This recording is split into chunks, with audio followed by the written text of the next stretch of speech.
আজকের জুমাই হলো আপনাদের মসজিদে আমার শেষ জুমা। জুমার পরে আপনাদের সাথে আর সাক্ষাৎ হবে না। দীর্ঘ 1.5 বছরে এই মিম্বরে বসে দায়িত্ব পালন করতে গিয়ে আমি অনেক সময় নরম ভাষায় কথা বলেছি, অনেক সময় কটু ভাষায় কথা বলেছি, অনেক সময় কঠিন কথা বলেছি।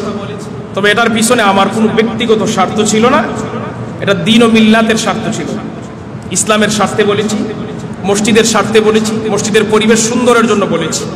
কিন্তু মিম্বরে বসলে পরে আমি মসজিদের পরিবেশ রক্ষার্থে আমি অনেক সময় কঠিন কথা বলেছি। ইসলামে শুধু নরম কথা নয়, ইসলামে যেমন নরম কথা আছে কঠিন কথাও আছে। ইসলামে যেমন নামাজের ওয়াজ আছে তেমনি জিহাদের ওয়াজ আছে।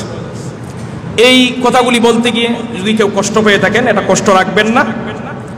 এরপরেও যদি আমার চলাফেরা উঠা বসায় আপনারা কোনো ধরনের কষ্ট পেয়ে থাকেন, আমি সবার কাছে আন্তরিকভাবে ক্ষমা চাচ্ছি। আপনারা মেহরবানি করে ক্ষমার দৃষ্টিতে দেখবেন।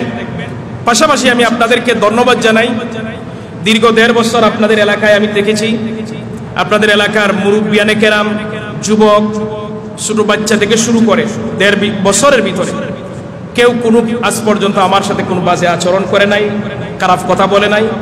আপনাদের এই সুন্দর ব্যবহার, আপনাদের এই সুন্দর ভাষায় কথা বলা, একজন ইমামকে যেভাবে সম্মান দেওয়ার দরকার ওইভাবে আমাকে সম্মান দিয়েছেন। মসজিদ আরও দিন দিন উন্নতি হোক, আপনারা আমার জন্য দোয়া করবেন। এতটুকু কথা, আমার বক্তব্য এখানে শেষ। ওয়া আখিরু দাওয়ানা আলহামদুলিল্লাহি রাব্বিল আলামিন।